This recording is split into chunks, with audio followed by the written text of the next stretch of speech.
Welcome to Topcast, where I'm speaking to you in the shadow of what was one of the greatest interviews, if not the greatest interview so far, of David Deutsch by Naval Ravikant on the Tim Ferris show. Now, this is unusual for the Tim Ferris show. Normally, Tim would be doing the interviewing. He did play a supporting role, as he said. I found it one of the most insightful overviews of David's work, and in fact, we had a lot of gems in there that David hadn't spoken about much anywhere else, from what I can recollect anyway. Well worth going to the Tim Ferris show if you're not aware that David appeared on there and getting hold of that episode, because we're worth listening to more than once. You can easily find Tim Ferris's webpage, of course, using Google. And there, not only is there a link to the show for download on your podcast platforms, but there is a comprehensive set of show notes. So if you're a fan of the work of David Deutsch, this is a wonderful one-stop place to get links to a whole bunch of related things. And yes, Topcast appears among them. What I loved about this interview that Naval and Tim did with David was, well, at certain points, Naval was unpacking David's worldview, and I'm going to get to some of that today, but also explaining how David had made these fundamental contributions to each and every strand of the fabric of reality. So not only does the beginning of infinity and the fabric of reality explain our deepest theories, namely epistemology and computation and quantum theory and the theory of evolution, but Naval was able to explain how David Deutsch himself had made seminal contributions to each of these areas. And that's rarely been done in an interview before. So I urge you to listen out for that in particular. Another highlight for me was David's wry sense of humour, which is easily able to escape people if they're not paying attention. And around about 53 minutes in, he's talking about the distinction that he makes between artificial general intelligence and artificial intelligence. And he said, quote, an AI, a narrow artificial intelligence, an AI can only do the narrow thing that it's supposed to do.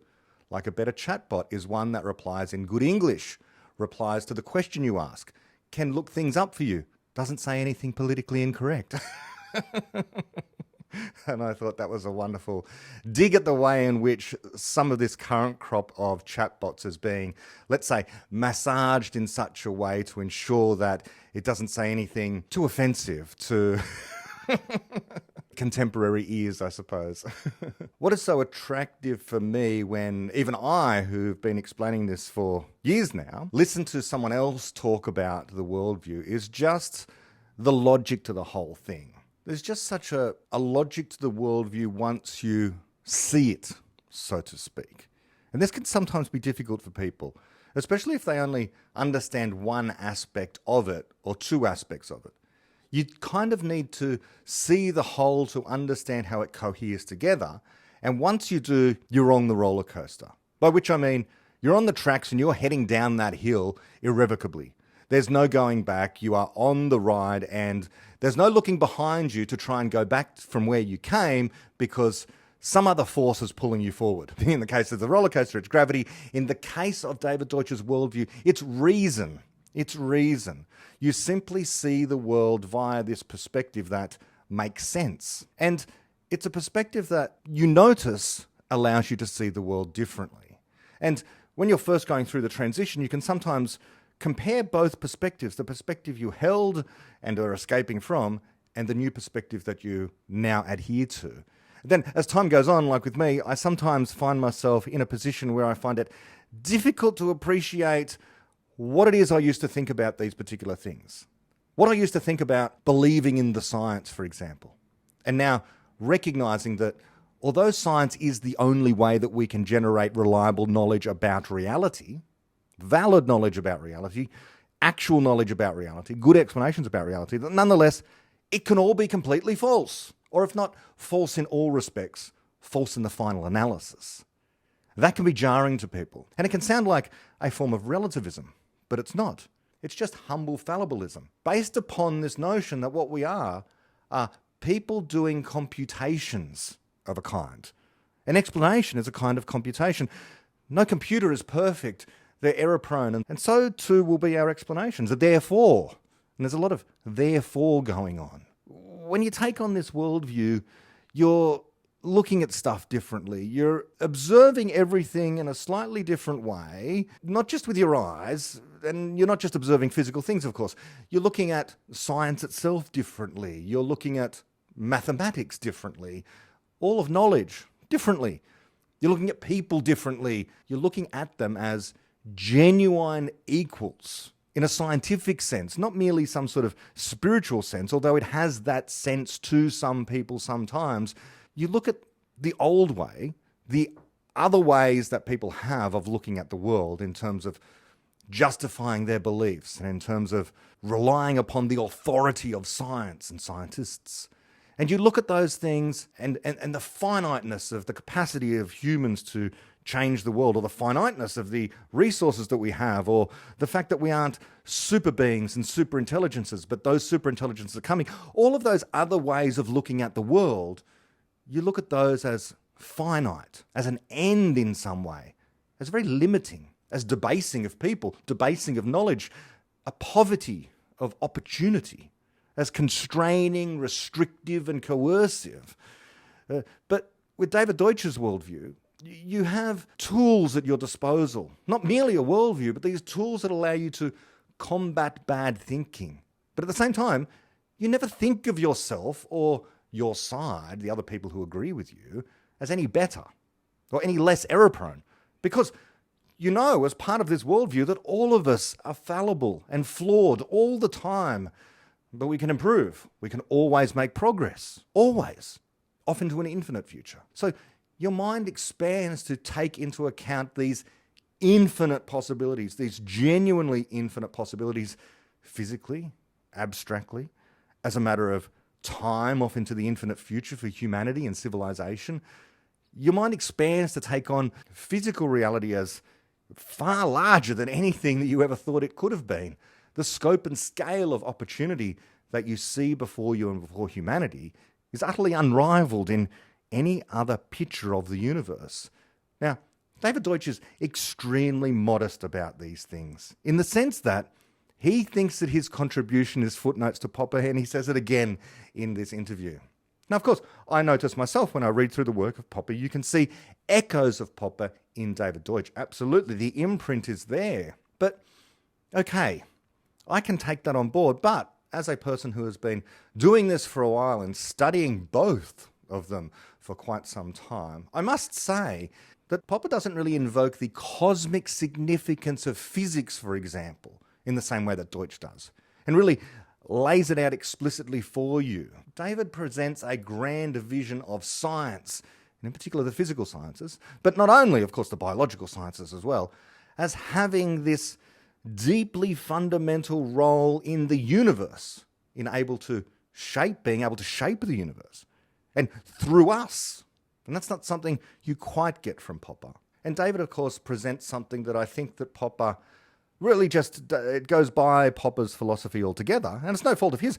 Popper was making huge leaps and advances in the philosophy of science and epistemology broadly, and the philosophy of history, and so on and so forth. Political philosophy. So this is no complaint about Popper. What I'm saying is that when David says he's doing footnotes to Popper, I think it's far grander than that. In particular, and what Naval and I have focused on is this kind of optimism that David Deutsch presents us with. It is not, as some people have misconceived recently, I've noticed, it is not. Optimism in David Deutsch's sense is not about thinking that everything's going to be rosy, or that everything is rosy, or should be looked at through rose-coloured glasses. It has nothing to do with that. In fact, it's almost the opposite of that. It says there's going to be problems. That sounds bad. But the optimistic part is they can always be solved by people, unless there is a law of physics standing in the way. And even where there is a law of physics standing in the way, usually that problem that you think is a problem is not in fact a problem. The laws of physics don't present us with problems. They just tell us what is possible and impossible. Again, another part of David Deutsch's deep philosophical understanding of the way in which knowledge grows through his most recent advance, the philosophical and physical theory that is Constructor theory.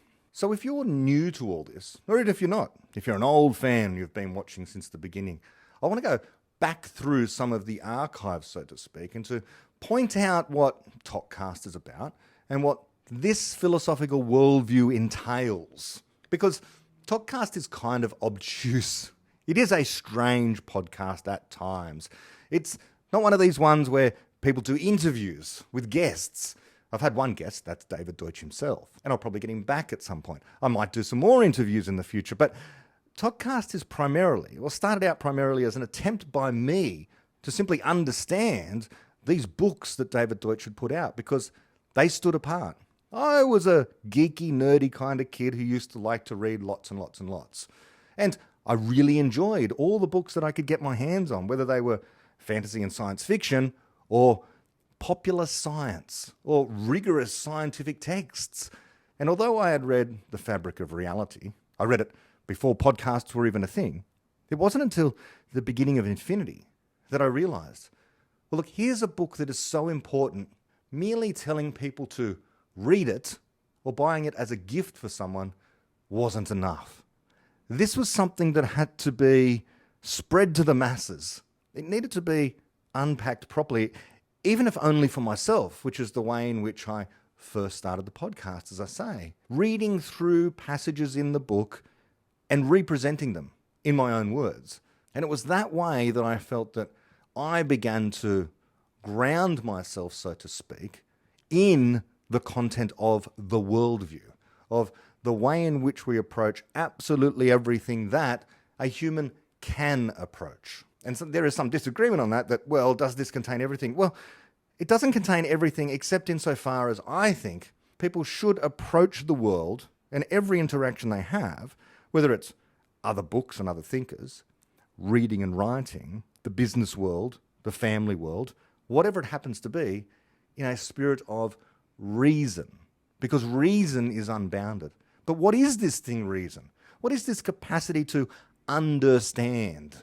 And it doesn't matter whether the understanding is explicit, you can write it down in words, or inexplicit, where you can't.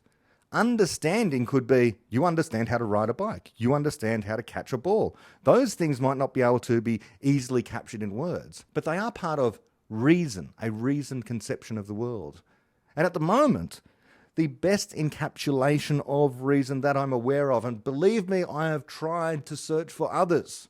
I'll talk about some of those in this episode. This worldview presented in The Beginning of Infinity and The Fabric of Reality is the one that coheres and as far as possible is able to explain many of the strands of reality, the way in which we would approach an understanding of the world.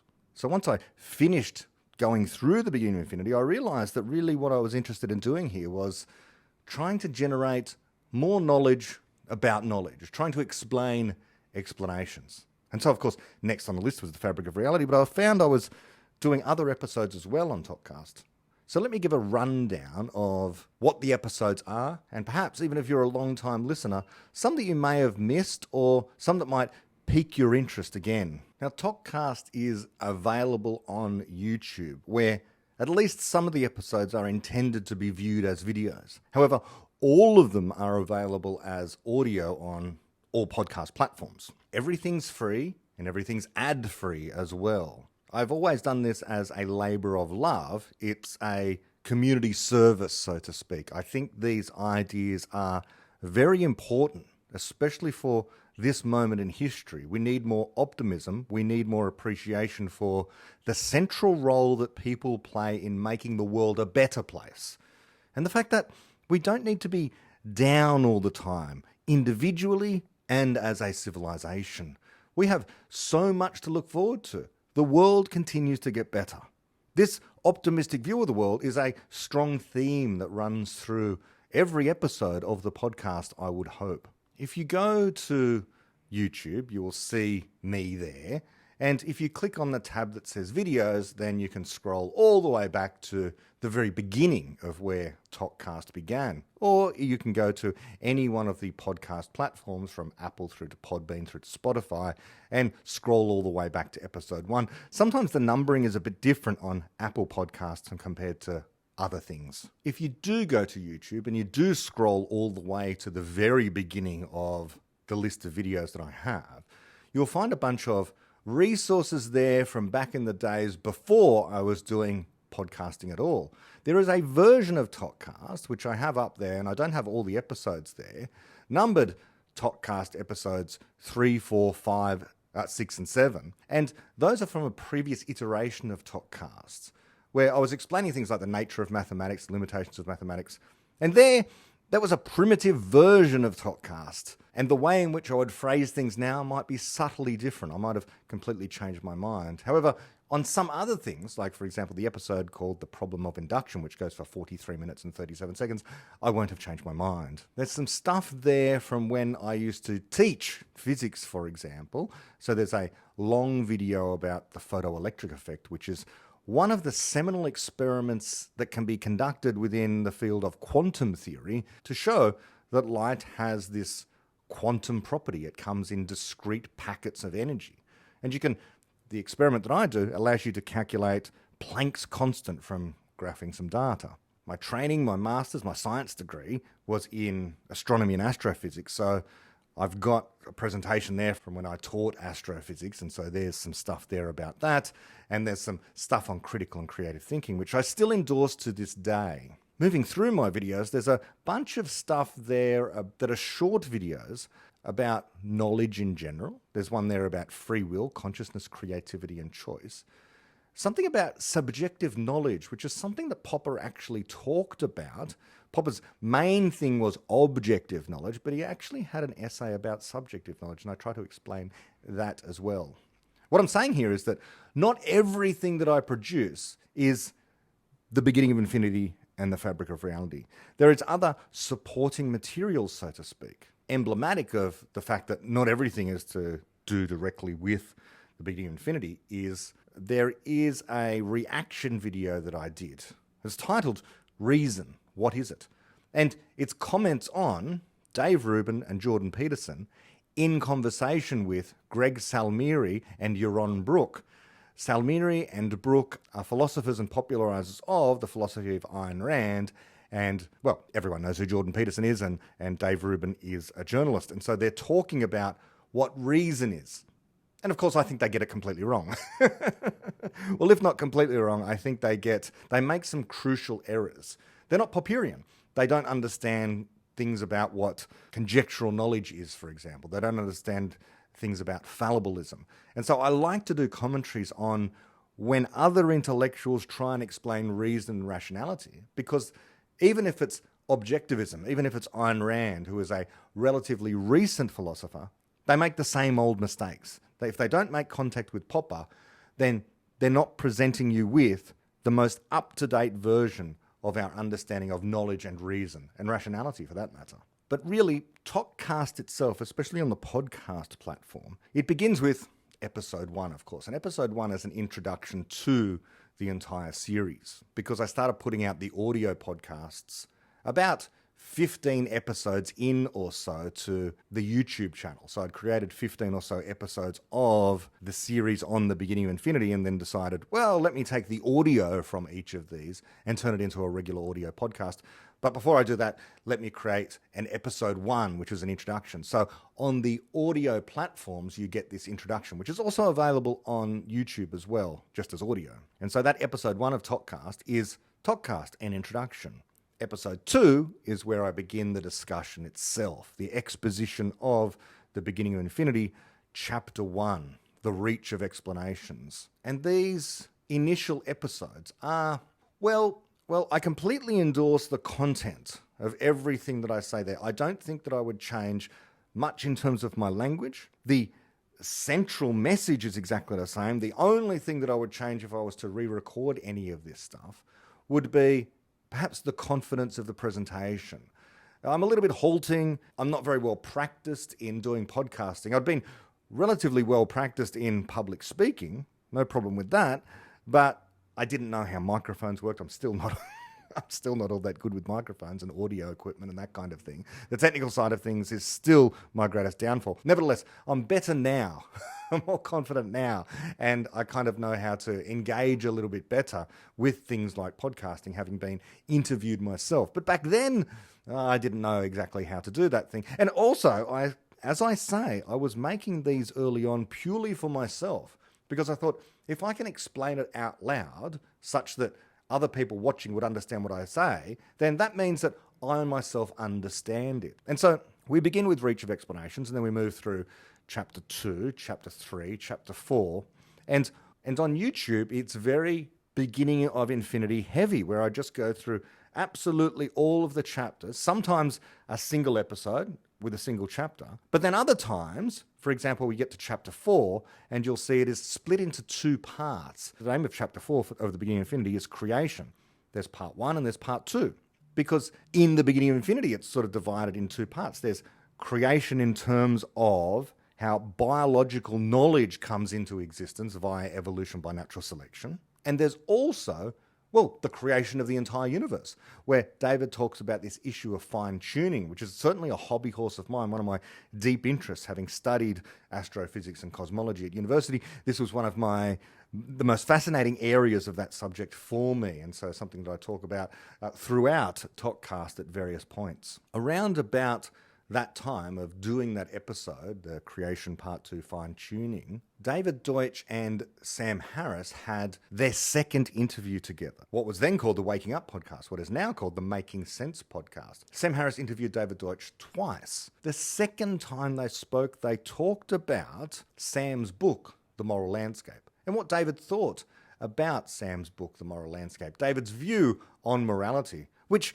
is kind of similar to his view on reason broadly, and what these disciplines that we call, for want of another word, disciplines, science, mathematics, morality, philosophy, how it is that the methods within each, although subtly different, cannot possibly operate by completely different laws of epistemology.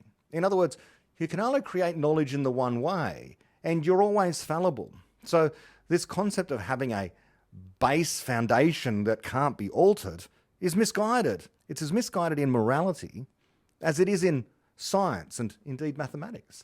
David's not a foundationalist. Now, if that sort of gets your hackles up and you think, well, that sounds ridiculous, well, I would urge you to listen to or watch that particular episode where I break down the breakdown in the conversation between Sam and David. Well, it wasn't a breakdown. It's just that Sam, even towards the end of the conversation, didn't understand where the disagreement was. And many listeners to that also didn't understand what it was David was disagreeing with. And this is one of the great difficulties sometimes with the worldview. And so as I explained in that video, the difficulty is in language, precisely because, and Sam Harris appreciates this, he's a brilliant man, he understood that David was using words like knowledge, belief, foundation, in a way that was different to Sam. And so although the words were the same, the languages were different because the intended meaning of the words was different. Is David being unfair by revolutionizing language? No, because he's not. What David is trying to do is to explain what the words actually mean. And often he's cleaving to the common sense man on the street understanding of some of these words, like knowledge, for example. Do you know where your keys are? Yes, I know where my keys are. They're in my pocket. Now, what that doesn't mean is I'm absolutely certain and I have a justified true belief that my keys are in my pocket. You just know. That's your best guess. Yeah, you've ruled out everything else immediately. You know that they're not on the moon. They're in your pocket. That's the last place you remember having them. Are you justified? Have you felt your keys in your pocket? Perhaps you haven't. It's just that you know that that's where they are. You've got an explanation because why would they be elsewhere? This is what David means when he talks about something like know and knowledge.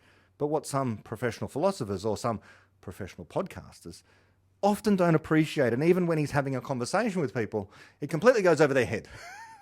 And so when there's a disagreement about something like, what should your moral foundation be?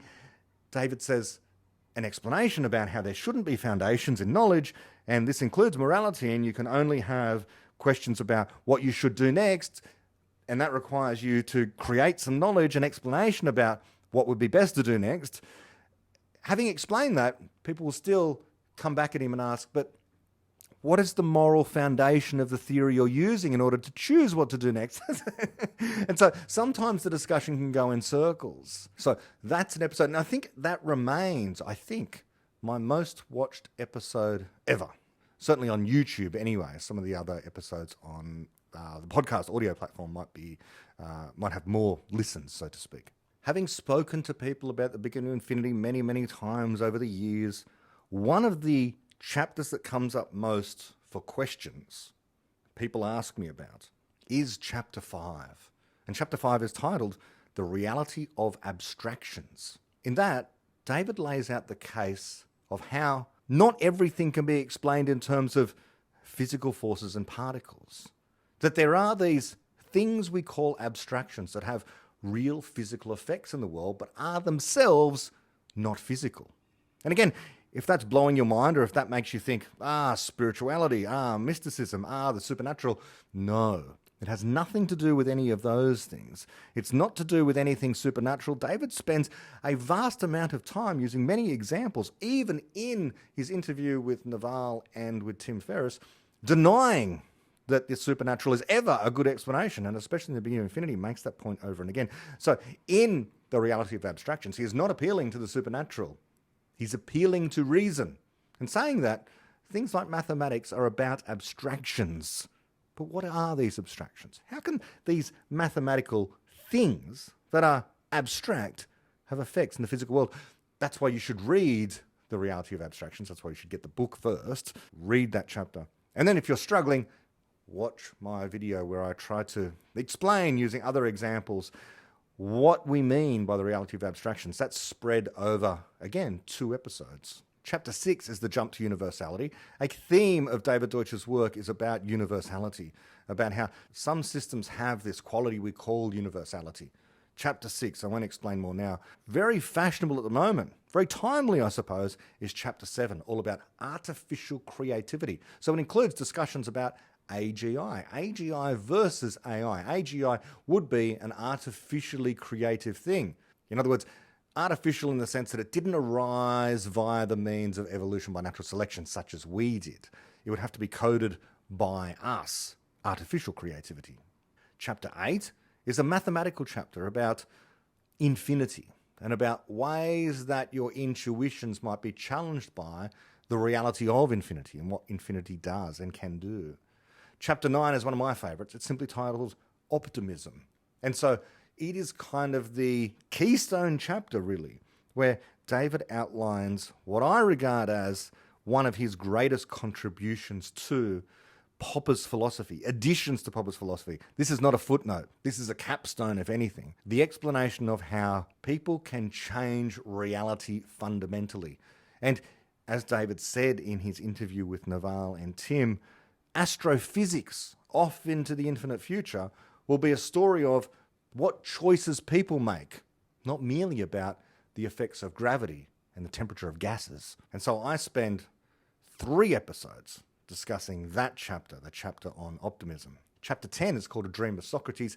It's the one that is most directly about the fine details of epistemology, written as largely a dialogue between Socrates, a god, Hermes, and Plato. Topcast episode 22, which in the YouTube videos comes after my discussion of chapter 10, A Dream of Socrates, is one of these episodes that comes up now and again where I move away from the books altogether and I go to a technical paper. In this case, it's a technical paper that David has written, and it's an hour and 3 minutes of me discussing something called the logic of experimental tests. And this is a heavy paper, but what I regard as the absolute best and the pinnacle of our understanding of the philosophy of science. This is David Deutsch at his best, taking the work of Popper and taking it further, telling us about the role of the crucial experiment. Now, it's not to say that Popper didn't get this at all, but David is applying it to Everettian quantum theory, among other things. So the multiverse. He explains how the multiverse is testable. But also, of course, explains in part the central role that explanation plays and how in science, what the purpose of an experiment is.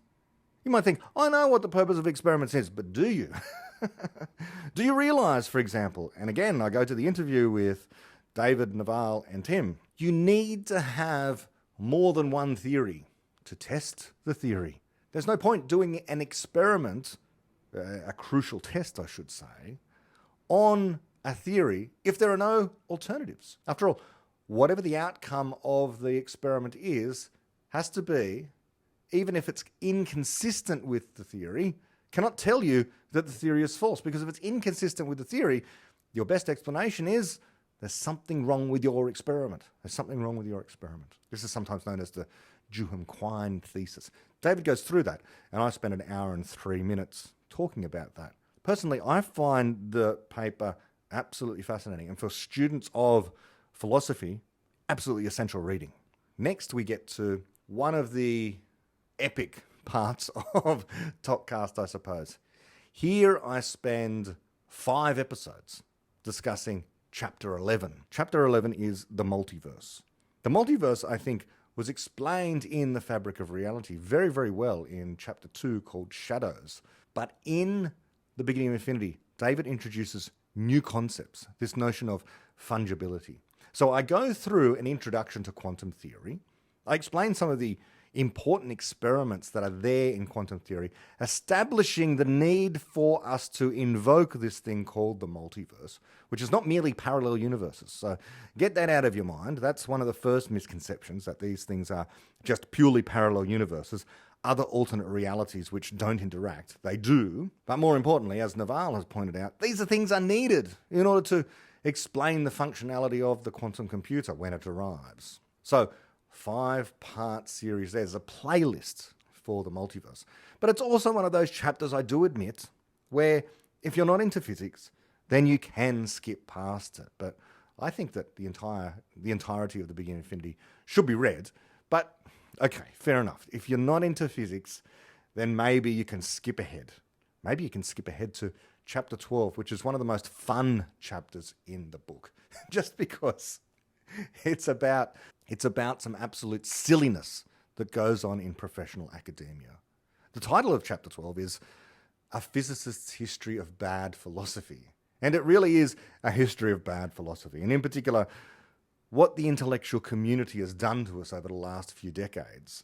The poverty of ideas that appears there in certain areas of professional philosophy. And you might think, what do I care about professional philosophy? Who cares? Well, philosophy is effectively upstream of the rest of academia, which is upstream of politics and culture. You better want to take note of what the philosophers are doing in university departments. For whatever reason, they tend to direct the way in which the other academics think. And the other academics tend to direct the way in which, well, anyone who defers to experts think. So the media and politicians, business people, they look to the academics because, hey, they're the experts. But who do the experts look to? The philosophers. Why? Well, there's a long tradition of this. In some sense, they should. This is what ancient Greek culture taught us. This is what some of the best civilizations that existed prior to our Enlightenment, indeed the Enlightenment ourselves, taught us. We can do this again, but we have to have a criteria for what are the good philosophies and what are the not so good philosophies. That's what Chapter 12 is about. Chapter 12 is essential reading, and I would say anyone who picks up The Beginning of Infinity, that's one place that you simply cannot miss is Chapter 12.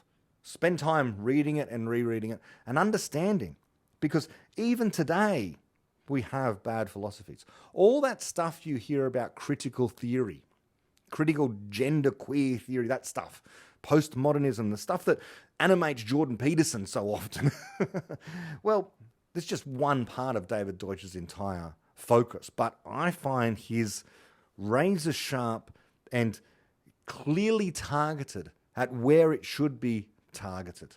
The relativists, yes, but the linguistic school of philosophy also.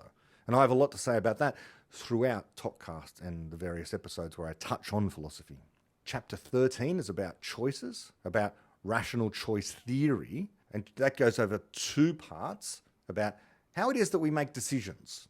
How it is we make decisions, and whether or not we should weigh our options based upon, well, the preponderance of evidence, for example.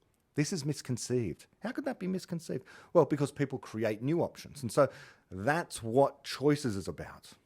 And then we get to one of the most controversial chapters of all in The Beginning of Infinity, which is Chapter 14, Why Are Flowers Beautiful?, where David makes the case for objective beauty. He's not denying that there's subjective beauty, that everyone has their own taste, but he's making the case for something more than just that. More than just, well, you can't say what song is actually better. Some people prefer Britney Spears and some people prefer Justin Bieber, and there's nothing you can say about which one is actually better. Okay, fine, we all understand that. But is there an objective beauty out there in the world worth striving for? Is there a way in which to rank order aesthetic things? Well, a case is made in chapter 14 that there are. Then on YouTube, I have an episode called ToKCast, The Borders of Ideas, and this is a discussion about some of the work of Douglas Murray, where I'm talking about some of his views that broadly I support, but here I'm talking about the focus on aspects of the immigration debate at times, whether we should keep certain people out. And my argument is, it's not about keeping certain people out, it's about keeping sometimes ourselves protected from very bad ideas. And this is an important distinction to make, and I make that case there. Recently, I've begun on ToKCast to make shorts, as they're called, abbreviated versions of some of my episodes. But before this was a thing on the YouTubes, I was doing introductions. So there's an introduction to Popper and Deutsch that stretches over 4 episodes. There's an introduction to the introductions. And so those are worth watching if you just want a short snippet, a short introduction to these things. So I've got Deutsch Digest and Deutsch Discoveries, that's part 2. I've got Popper Primer and then Popper Pieces, that's part 2. And so those are worth watching for people that just want something much shorter than my usual half an hour, 45-minute or 1-hour episodes. Okay, so around there, on YouTube anyway, we have a discussion also of Chapter 15. This is the evolution of culture. That spreads over 3 parts. It's very important because it contains David's exposition of some absolutely new insights into meme theory. And David explains the differences in culture between what are known as static societies and dynamic societies. This is an improvement upon Popper. Again, I don't think a footnote. I think this is an important improvement on open and closed societies, which is what Popper talks about. In terms of memes, anti-rational and rational memes. Anti-rational memes, the things that prevent people from criticizing. That these ideas that prevent people from actually being able to improve their understanding of the world and improve their situation and their circumstance. And so this is a true discovery by David Deutsch, a true advance. And what Naval said was an advance beyond evolution by natural selection, which I think is quite right, that David Deutsch has made. So again, David Deutsch has made contributions to epistemology, to computation, to physics, and to meme theory. It sort of straddles both biological evolution and also epistemology. Now, if you're looking at ToKCast, the audio-only podcast, rather than the YouTube version, you'll find that there are some slightly different episodes peppered in amongst the ToKCast feed. For example, within the multiverse series includes, for example, episode 24 of ToKCast is part 2 of the multiverse. Episode 25 is part 3. But then we get to episode 26, and it's something different altogether. It's called Problems, Knowledge, and Wealth. And then episode 27 is Christian Atheists. And these things are not to do with, centrally, the beginning of infinity. There's something slightly different. And then we get back into, if you're on the audio-only version, episode 28 is back to being the multiverse. And so this is what I mean about sometimes we have these unusual episodes that appear in the audio feed. And sometimes some of the video ones, for example, those short snippets, the introductions to Popper and Deutsch, don't appear in the audio version. They're only on YouTube. Returning to YouTube, though, once we've dealt with Chapter 15, the evolution of culture, then David seamlessly moves into a very closely related chapter, which is the evolution of creativity.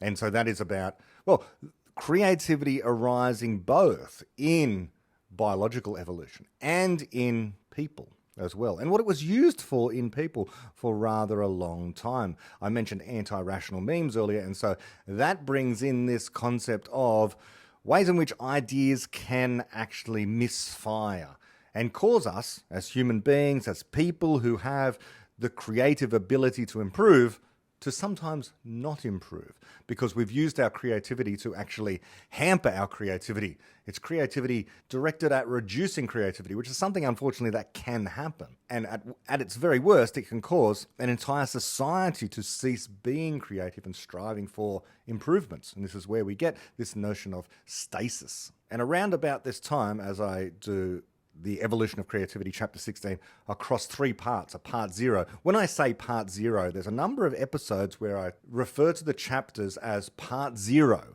Part 0 is where I do absolutely no reading from the chapter, but rather it's an introduction to the chapter. It's some pre-reading, if you like, often of other sources, or it could be just me laying the foundations of what I might have learnt at, let's say, university about those things, because some of my background is in philosophy and physics, for example, and so I might be telling you what the mainstream ideas are that are taught in academia about these things. But in this series here of the Evolution of Creativity, you'll notice on YouTube that there's a bunch of episodes here where I've really gone for something different. And so, for example, we have an episode just titled Free Will Exists, an Argument for the Busy. It's 26 minutes of me defending the thesis of free will, borrowing heavily from David Deutsch's copper atom argument, which will come up again later. There's also a fun episode there for those who are interested in this question of life elsewhere in the universe, and that's simply called Are We Alone? And I try and provide all the background that I'm aware of from my time studying actual astrobiology. Yes, it's a subject. It's a subject without subject matter, as one of the lecturers used to be fond of saying. We haven't discovered alien life yet. We haven't discovered life beyond the Earth at all yet. So having a subject, astrobiology, seems a bit strange, but it's about, the serious science of it is about the constraints that can be placed upon how evolution by natural selection might work out there in the universe, and how biological organisms, what they would need minimally in order to thrive somewhere beyond the Earth. What are the conditions that might be needed? And then beyond that, what are the conditions that would be required for intelligent life to arise somewhere else?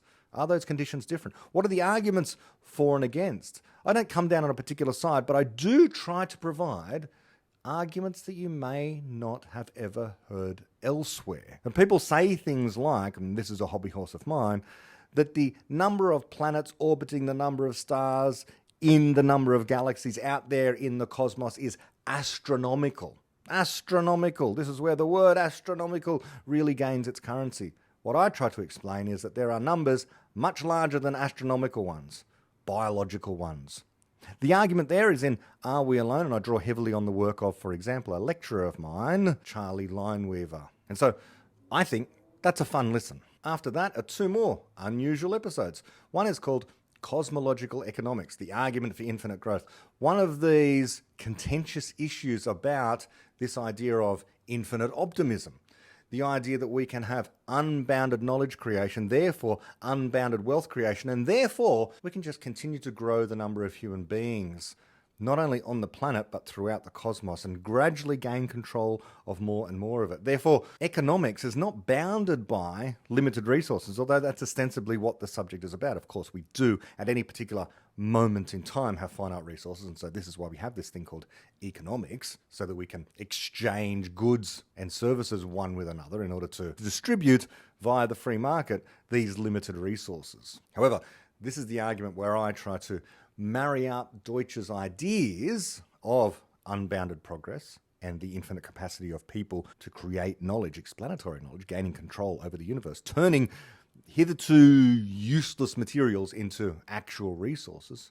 Here's my attempt to marry all of that up with the subject of economics. After that, a little interlude of just 12 minutes worth of an introduction to epistemology and the theory of knowledge. So well worth listening to for anyone who's brand new, for example, to epistemology, in particular to Popperian epistemology, which has nothing to do with justified true belief, justified belief, or belief at all. Then we're back into creativity, and on the audio version, we're up to now episode 50 of ToKCast. And then into, again, one of the controversial chapters of the Beginning of Infinity. Of course, based upon reason, based upon our best understanding of science, it brings us to an appreciation of what human beings are capable of and what this thing is, the environment, and what those things are, resources. And this is Chapter 17, Unsustainable, by David Deutsch. We hear this word, sustainable, that government policy should be sustainable, that we should have sustainable resources, that people should live sustainably. But what does this really mean? David Deutsch has his unique take on this, where there are two visions of what this word sustain means. On the one hand, to keep things the same, to sustain them, to keep them in their present state. And on the other, to ensure that something has enough in order to thrive. And in the case of people, what we need in order to thrive is change. We cannot keep things the same. We cannot sustain things as they always have been. We are unsustainable. The earth cannot sustain us.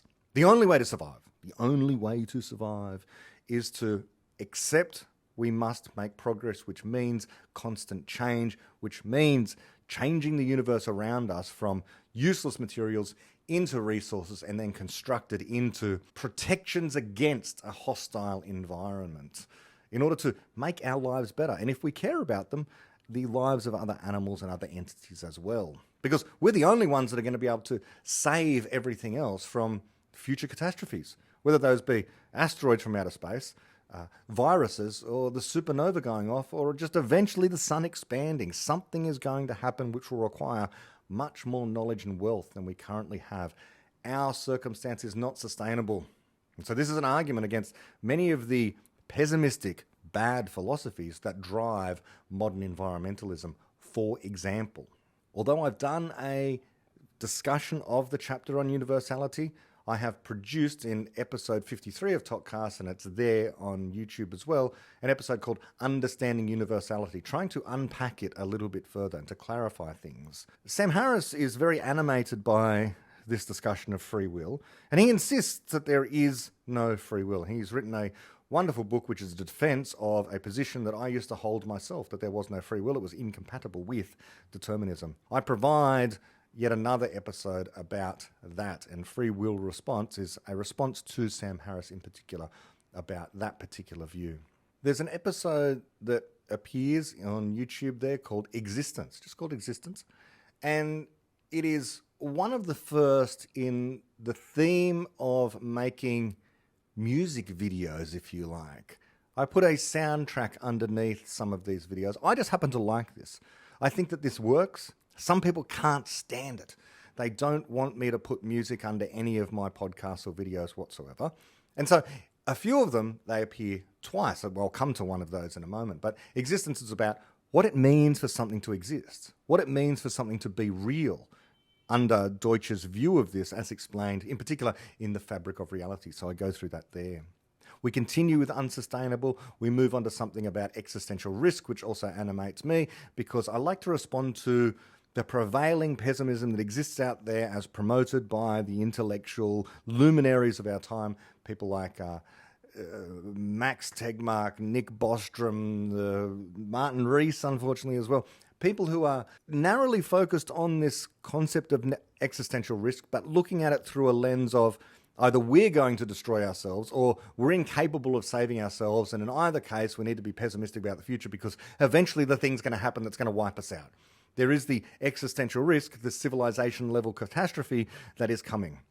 We stand on the other side of that debate, where although we recognize there are such things as existential risks, we think people are the most powerful entities in the universe, ultimately speaking, and we can overcome everything from viruses and natural disasters here on Earth to being swallowed by black holes or being destroyed by supernova.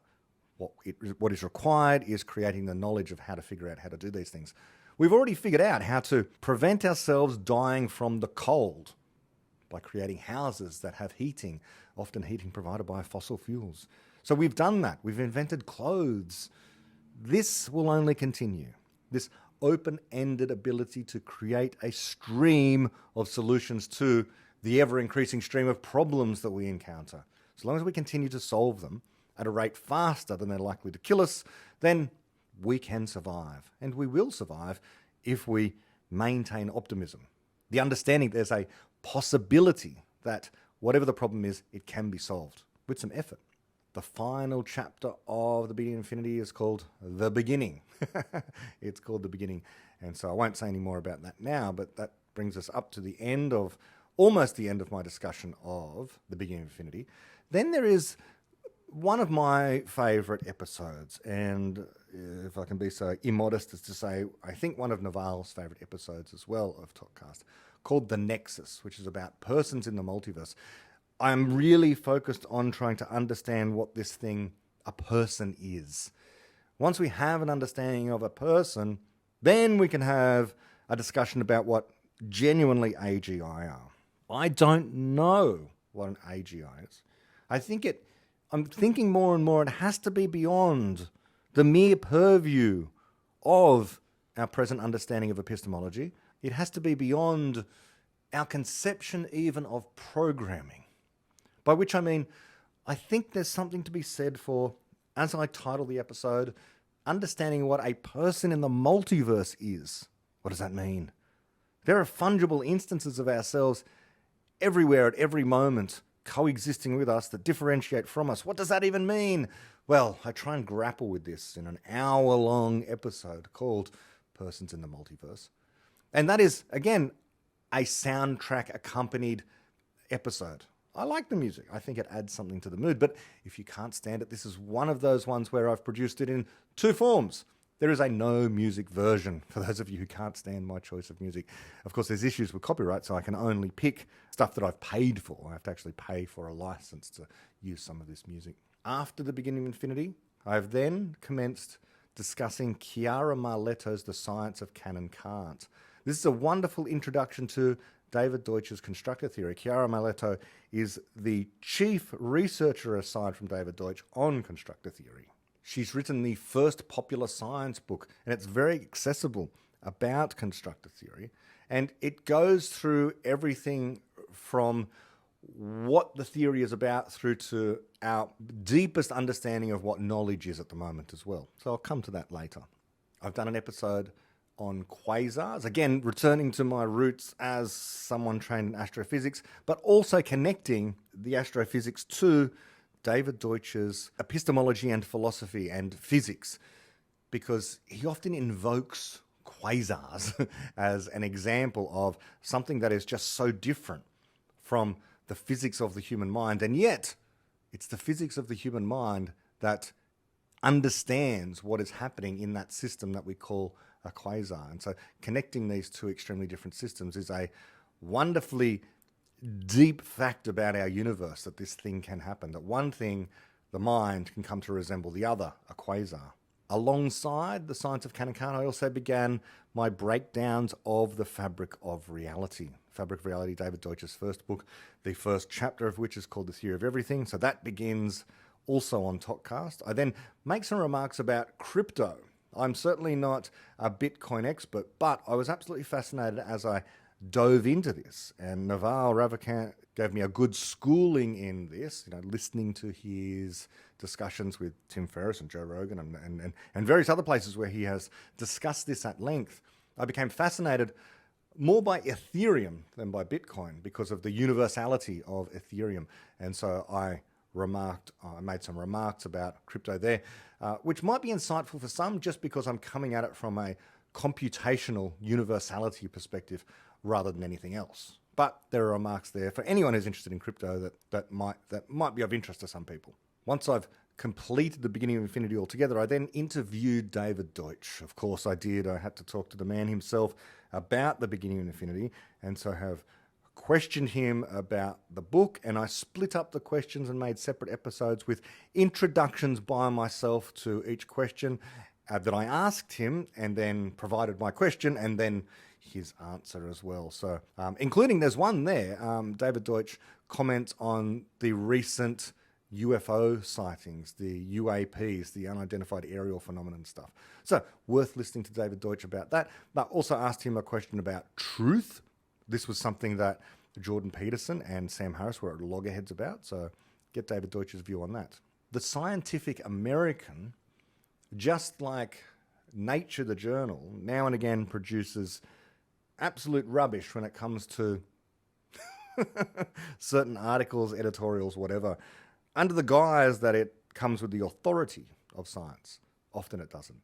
So in this episode, it's not scientific and it's not American. I explain what I think is wrong with a certain Scientific American article, and let's just say the whole culture that sometimes academia has with respect to resources and the role of humanity in the universe. I was interviewed by Christopher, the host of Do Explain, another podcast which has featured David Deutsch and various others within the community of people who promote his ideas. And so I was interviewed there in 2 parts. So that's up there on my website. We then move on to more about the fabric of reality. There's my discussion of Chapter 2, Shadows. Chapter 2, Shadows, is where I always point people to. Chapter 2 of the fabric of reality is where I point people to if they really want to be persuaded of the multiverse. David Deutsch lays out a simple experiment there that is a real experiment that can be done, that is done often as a demonstration. And this experiment can only be understood in terms of the multiverse view of quantum theory.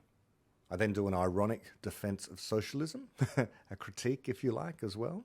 Some more science of can and can't, including the science of information. So I've got information theory spread over 2 parts. The second of my interviews with Christopher from Do Explain. And so both of those together provide you with a background in, well, certainly my perspective on things as informed by David Deutsch and Karl Popper. And then we get to something quite academic indeed, which is a paper by Karl Popper called The Aim of Science. The Aim of Science. It was a professional philosophical paper that he wrote, and my breakdown of that over an hour and 13 minutes. So if you're a real philosophy buff and you really want to get down into the nitty-gritty of what science genuinely is, then this is the paper for you. And of course, I update it with what Deutsch has said in light of his discoveries, especially in terms of the logic of experimental tests, which I think is, as I say,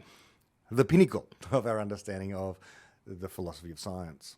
I've written over my years being involved in education on things like critical and creative thinking. I have my perspective on that. I think Karl Popper explained what critical and creative thinking are, but now it's just a fashionable term that's used in academic circles, and I think they often get it quite wrong. So my view of critical and creative thinking is there in Critical and Creative Thinking 2.0. Okay, so it's the updated version of my most recent thoughts on this. Chiara Mauletto's Quantum Information, Chapter 4 from the Science of Can and Can't.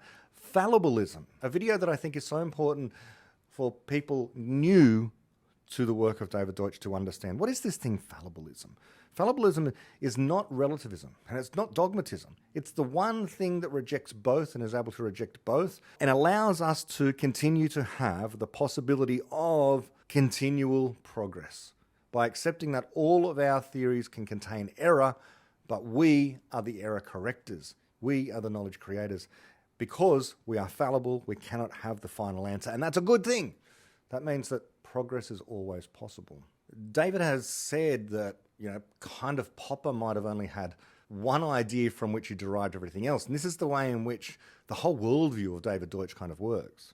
But in terms of Popper's philosophy, Popper had the idea that people encounter problems and then they want to solve them. So this is the problem-centered approach of all of reason, all of philosophy, all of science, all of mathematics is about having a problem. And so the fabric of reality, Chapter 3, is called problem solving and is very much an exploration of that. And so this is my exploration of that chapter in 2 parts. More questions from David, and eventually I get to something called Wealth and the Conflict of Ideas. And Wealth and the Conflict of Ideas is me discussing misconceptions about capitalism and the free market, which I regard as synonymous, and other people reject that notion that they are synonymous. I think that they are. I follow, a number of people in this, but in particular Yaron Brook, who I think is a wonderful expositor and defender of capitalism.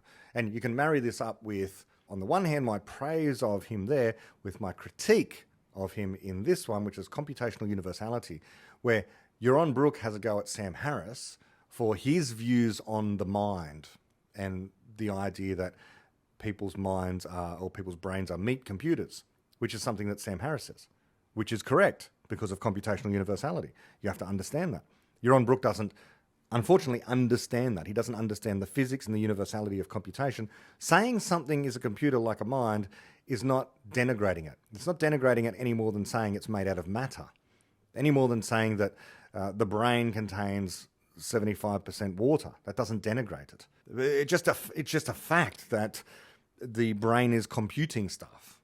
Now, it's doing something very different to every other computer, but that doesn't mean it's not a computer.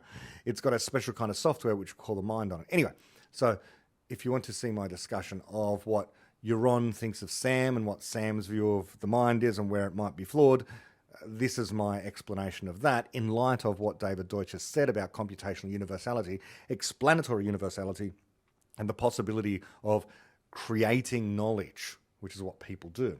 Here I begin also my discussion of Steven Pinker's rationality, chapters 1 and 2. Steven Pinker is a world-renowned intellectual and author who presents in his book Rationality, one of his more recent books, the pristine version of what academics and your typical intellectual thinks about this term rationality and how to think correctly and properly and in an erudite way so that you make fewer errors and that kind of thing. Well, here's my view about all of that. Let's just say that although, of course, in order for a person to have such success as Steven Pinker, Sam Harris for that matter, anyone in academia, they have to know something about reason. They have to understand knowledge. There can still be errors. They do make errors. They don't understand Popper. And indeed, Steven Pinker basically just ignores the existence of Popper, and Deutsch for that matter. Although he was a great proponent of the work of David Deutsch. He has praised the big work, the beginning of infinity before, but to be honest, when he writes about these topics in rationality, it's as if he never read the book. I'm sure he did, but one of two things might have happened. One, he may have forgotten everything that he read there, or two, he read into the book something that he expected to read. He expected to see stuff about justified true belief and so on and so forth, and he didn't understand conjectural knowledge, and so he didn't understand it. This is why I do the podcast, you see. The reason that Topcast exists is for people like Steven Pinker, very intelligent people in my audience who perhaps don't have time like me, or the interest, to read the book, I don't know how many times now. Dozens of times. I've listened to the audiobook dozens of times. It took me a long time to really grapple with what was being said. And so not only did I have to produce a podcast to, I think, understand it better, but the podcast now serves as don't make the same mistakes as everyone else who reads it only once and doesn't quite get it. Take the lead from someone like Naval Ravikant, who says he's carrying around these two books, The Beginning of Infinity and The Fabric of Reality, because they kind of serve as critiques of every other book out there, like Rationality, for example. So you don't need to read those other books. I do because I'm just interested in finding out where the errors are, what these people are thinking. But these two other books, The Beginning of Infinity and The Fabric of Reality, allow you to just spot errors everywhere else and to have an excellent understanding of our deepest knowledge. And so therefore, you can see the errors that people are making, and you can see the opportunities for progress and the opportunities for moving forward where others don't. Okay, and so more about the science of Can and Can't. My favorite chapter from the science of Can and Can't is there about knowledge, and Chiara describing knowledge as resilient information that remains in place over time and actually can become the most resilient structure in the universe eventually. It will be the thing that persists over time because it's useful, because we will preserve it. We get to my retrospective, episode 99 of Topcast, and there on YouTube it is 1 hour and 39 minutes and 1 second, so 99 minutes, exactly. It's hard to edit that, to get it just right, but it's my retrospective, where I actually go through every single chapter and provide a summary of just the beginning of infinity. And that's followed by episode 100, the celebration episode, where the interview with David Deutsch in its entirety is there. So previously I just had separate episodes with an introduction by me to each of the questions, but this contains more content, a substantial amount more content than just the other ones as well. Episode 101 was my first AMA, first Ask Me Anything. just what you get. After that was something I called The Thin Veneer. Again, another one of these music videos where Joe Rogan is in conversation with Blair White, and Joe Rogan says some... I find Joe just such a wonderfully curious fellow, highly intelligent, but his mind is open to possibilities, without fully endorsing craziness. Okay, so sometimes he goes a bit far with the alien thing, but so what? I think this is good. He's not saying that I've listened to enough episodes of Joe Rogan to know that he's an entertainer and just a curious guy.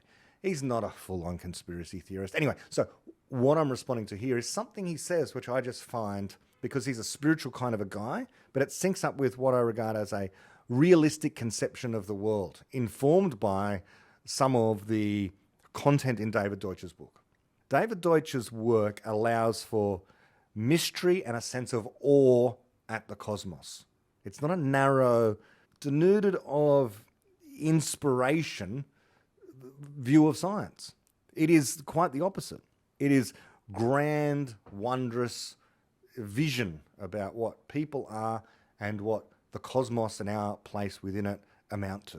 I then do another AMA, then the highly provocative episode that I'm often tweeting out on Twitter, which is, are we running out of resources?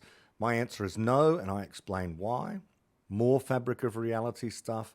I try to succinctly explain what is a good explanation, succinctly, in 20 minutes. I then began a newsletter, and so you can find my newsletter on Substack. It contains different content to what is on ToKCast.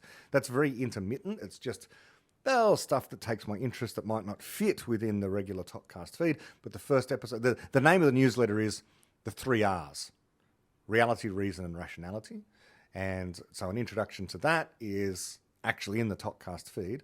More about rationality, then some more newsletter stuff.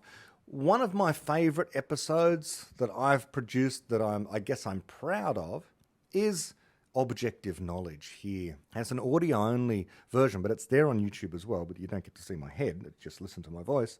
And this is my understanding of the state of play of what objective knowledge is in 2022, 2023, 2024. This is where I think the state of play is now with objective. Objective Knowledge was a book written by Popper to explain his vision of knowledge and how it is created and how it is checked against reality and so forth. David Deutsch updated this, and so this is my synthesis of these two great minds and what I think we can say objective knowledge is. So I've called it an explanation for the 21st century. More newsletters. Then we get to Work and Heat, where I do a little a little demonstration about heat pumps and engines, heat engines. This is, again, about thermodynamics from the science of Cannon Cart. More newsletters, something about energy, another Ask Me Anything. Then after some fabric of reality, we get to Origins. Again, there's a music version, there's a non-music version. This is about the first images that were released by JWST, the James Webb Space Telescope. Very exciting for anyone who's ever had any interest in astrophysics whatsoever. Is the new space telescope that's up there. So this is my scientific explanations of what these images are, these first images that came out. I love doing reaction videos, and in fact, everyone loves me doing reaction videos. They are among my most popular videos, is when I tackle other podcasters. In particular, when I tackle what Sam Harris might have said. I don't like to pour scorn on Sam Harris. I have great respect for Sam Harris. He is one of course, the most important voices of our time. But I do think he makes errors, and I do think that he can tend in the direction of pessimism, and I think it needs to be answered. His audience is obviously far greater than mine. He has far greater reach, and this needs to be answered. And so when he produces episodes like The End of the Global Order, which was just about how the world's going to end. So many of his episodes are about how the world's going to end. It's very pessimistic.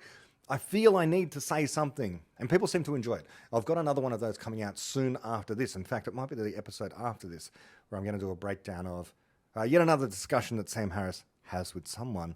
So The End of Global Order, if you want to hear me talking about and responding to the content of a Making Sense podcast with Sam Harris. More from Steven Pinker. It's basically a critique at this point, as I'm slowly making my way through rationality. I'm up to now chapter 5 and 6, where I think Pink is just getting the wrong end of the stick on what it means to be rational. He thinks that we need to believe something based upon the weight of the evidence, and I think something quite different following what David Deutsch says in The Beginning of Infinity. I then have more analysis of another paper by Karl Popper, some more newsletter stuff, and then I produced a very long series about, again, this is another analysis of a Sam Harris conversation, this time with Max Tegmark, where I've called it Things That Make You Go, and because every episode that I produced, it seemed to be about something beginning with M. So we've got metaphysics and misconceptions, we've got mathematics and multiverses, we've got minds 1 and 2. And so you can have a look at this entire series of podcasts here. I found it a lot of fun. It's clips of Sam and Max talking about stuff. And, Max likes to talk about different versions of the multiverse, and I sort of take him to task over the extent to which some are scientific and some aren't.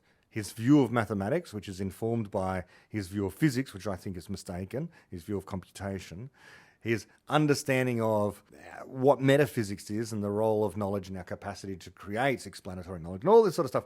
And of course, Sam and Max are on the same page, largely when it comes to this question of superintelligence and AGI, and I think they are terribly misconceived, terribly mistaken about this in a dangerous way, quite seriously. Then I began to produce shorts, these short videos here, which are, snippets. If you want, I suppose if you're getting bored of me talking for hours at a time, here's something much shorter and more brief. Finally, I've completed the series on A Science of Can and Can't by Chiara Marletta. I'm yet to interview Chiara, but at some point I will have a discussion with her. I then move on to discussing objectivist epistemology, because it's the one that people bring up most often on social media whenever they try and engage me in discussions about the work of David Deutsch, and in particular the epistemology of Karl Popper and David Deutsch. They say, but hold on, Ayn Rand has already explained objective knowledge, objectivist epistemology. And I think there are no real advances or insights in the epistemology of Ayn Rand that go beyond what other people who came before her said. She attempts to use induction, and the way she explains things is the way that many other philosophers have explained things before. But I go to her sources and quote her and then explain why I think she and her followers in objectivism get epistemology wrong. I think they get a lot of other stuff right, in fact. I think they do a reasonable job in the area of morality, improving things there, and they do a reasonable job in talking about realism, but they get epistemology wrong. And so, respectfully, I go through quoting not only Ayn Rand, but also other people who claim expertise in objectivism, other philosophers of objectivism. At some point, David Deutsch won a prestigious prize called the Breakthrough Prize for his contributions to quantum information and quantum computation. And so there's an episode there called Breakthrough Prize, or Who is David Deutsch? So if you want an introduction to David Deutsch, there we go, 19 minutes worth of an introduction to David Deutsch. There's an episode called Karl Popper versus the Rest, and then I get into a lengthy discussion about this paper that appears in the book Conjectures and Refutations right at the beginning there, but it appears elsewhere as well, called On the Sources of Knowledge and of Ignorance by Karl Popper. And so I explain knowledge and ignorance because I think it is the preeminent contribution that Popper made to epistemology in a succinct way. But again, it's written at a time and in a style where English was subtly different. And so although mere decades have passed, it's a long enough time, and especially because he's writing in a style of professional philosophy, even though I find him far clearer than most other philosophers, that sometimes it can be difficult to unpack. And it's important to unpack these things, I think, for the layperson to understand. Still making my way through the fabric of reality, and so we're up to the significance of life. Still making my way through Pinker's rationality, and so up to chapter 7 there as well. Knowledge and ignorance goes on for 5 episodes, so that continues. Another effectively an Ask Me Anything kind of episode, but I talk about tweets on Twitter that have caught my eye over recent times. A really important episode that I find is one that I produced called Degrowth, where I unpack an article in Nature. This article in Nature is somewhere, it sits somewhere between just complete opinion, editorial, and peer-reviewed journal paper. It's hard to tell. The way that Nature, the journal, passes it off, it would seem as if it's a peer-reviewed piece of research. But it's a political treatise. And so I take issue with that, especially with this dangerous philosophy of degrowth. An hour and a half, I explain what degrowth is, and I explain my criticisms of it. And I have a laugh along the way. So if you're interested in degrowth, the plan for civilizational decline and disaster, have a look at that one. It's got quite a few views as far as my videos go. Small time channel, but, you know, as of today's date, 24th of March, 2023, 1,300 views 3 months ago. So that one I quite enjoyed making, and I think people have enjoyed watching it. I always say I can't take credit for the ideas that I espouse here. I take responsibility for the errors that I make, but I'm not often presenting anything unique here. I'm not a professional philosopher. I'm not a professional physicist. If anything, I'm a communicator, a conduit of ideas. I repackage things.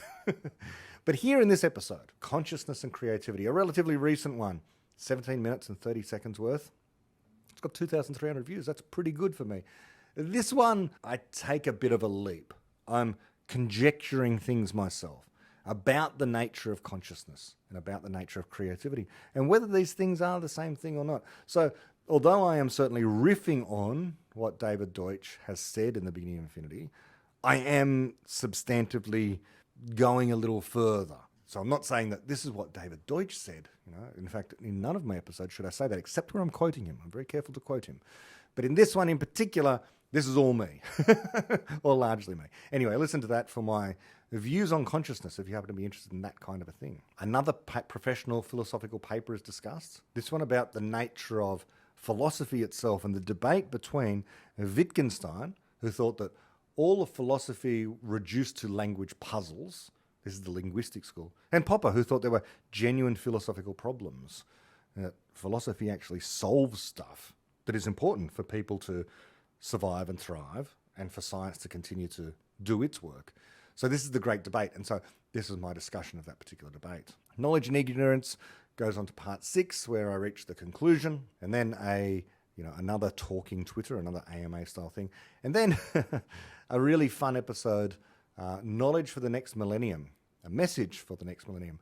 28 minutes and 37 seconds of me warning people about the end times. So that one's more lighthearted, but with obviously a deep message from the theme that runs through all of Topcast here. Population 3 stars. This is the first of my episodes in science news from a critical rationalist perspective, so to speak. I'm going to be doing these regularly as I can to fit it in between all the other stuff that I do. As you can see, Topcast is rather strange, as I said. So I'm beginning to do news because I know that other science popularizers are out there doing science news, and the way in which they present it, it's either like they're presenting it as religion, as an authority, something like that. I want to withhold judgment on these things and to say where it is we know something and where it is we don't know something. We're up to quantum computers as of the day I'm making this. When it comes to the fabric of reality, part 2, there will have to be a part 3. Then a discussion of an academic paper by David Deutsch. David Deutsch wrote a paper called It from Qubit. This was in response to a paper by his mentor, one of his mentors, one of the people who inspired him, John Wheeler, the great physicist, who wrote a paper in which a thesis was presented called It from Bit. And John Wheeler's hypothesis, conjecture there was that at base everything was information and not physical. And I discussed David Deutsch's response to that thesis. And then I'm up to today. And so this is now where we're up to today. An experimental test of the quantum multiverse, which was taken from my multiverse series. For anyone who was watching, anyone who's listening to the Tim Ferris interview who might have wanted more information about that. So this is what ToKCast is as of now. And ToKCast will continue on discussing the work of David Deutsch. We have more to discuss from the fabric of reality. I want to get through Rationality by Steven Pinker, tidy things up there, explain why those mainstream views are wrong, continue to have interaction with people via Ask Me Anything episodes as well. But that'll do for today. As always, if you would like to support me, www.bretthall.org. Here's the webpage. And there are links there to Patreon and PayPal. But until next time, bye-bye.